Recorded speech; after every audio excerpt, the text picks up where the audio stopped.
હવે જે આપણે સોન ગેસમાં જે નીતાબેન વાવી આવ્યા છે, તમે બી એમને ઓળખતા તો હશે, ફટાણા વાળા છે, કારણ કે ફટાણા તો બહુ બધા ગાતા હોય.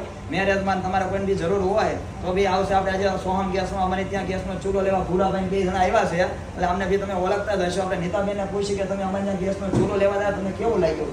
હેલો ફ્રેન્ડ્સ, હું અહીંયા સોમ ચીમનીવાલામાં એમની રીલ જોઈને આવી ગઈ છું. તો એ લોકો જેવું રીલ્સમાં બતાવે છે એવું જ એ લોકોનું કામ છે.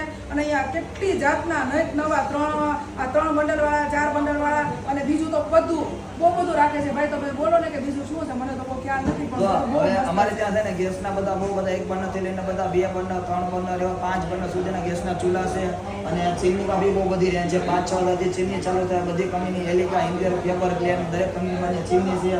ઘંટી, ફિલ્ટર, ગેસ ગીઝર અને ઇલેક્ટ્રિક આઇટમમાં મિક્સર બ્લેન્ડર, તમામ આઇટમ. એટલે કે ઘરની વસ્તુ લેવાની હોય ને તો એકવાર અવશ્ય મુલાકાત લે. એટલે બધા લોકોને અહીંયા તમને મળી જાય. બરાબર? હા, બધી 100% મળી જાય. એટલે તમારું કહેવાનું હોય તો તમે જે વસ્તુ લેવા આવ્યા ભૂરાભાઈ 2 શબ્દ તમારા કહેવાના છે આજે. બરાબર? ભૂરાભાઈ બોલો, કેમ લાગ્યું તમને અમારી ત્યાં?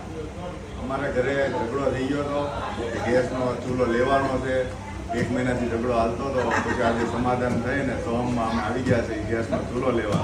અને બીજું પણ એક તમને કહી દઈ, લેવા હુકમ આવ્યા એના વાઈફનો જે બર્થડે હતો આજે, એટલે એ લોકો કે આપણે ગિફ્ટમાં દેવાનો. ઝઘડો તો થઈ જાય પણ કાંઈક ગિફ્ટમાં તો દેવું પડે. હવે આપણે પણ ગિફ્ટમાં દેવાનું હોય તો કાંઈક ને કંઈક ગોતી લેવાનું. અને ભૂરાભાઈ એવું કહેવાનું છે, એ બોલ્યા નથી કે આપણે એવું નથી બોલવું, પણ એ બોલ્યા સમજી જવાનું. આપણે કોમેન્ટ કરી દેજો જરૂર. હાલો પાછા ફરીવાર મળીશું. અને તમે એક વખત અવશ્ય સોમ ચીમનીવાળાની મુલાકાત લો. અહીંયા બહુ મસ્ત બધી વસ્તુ. હું પણ એક ચૂલો લઈને જાઉં છું, તો તમે પણ અવશ્ય આવો.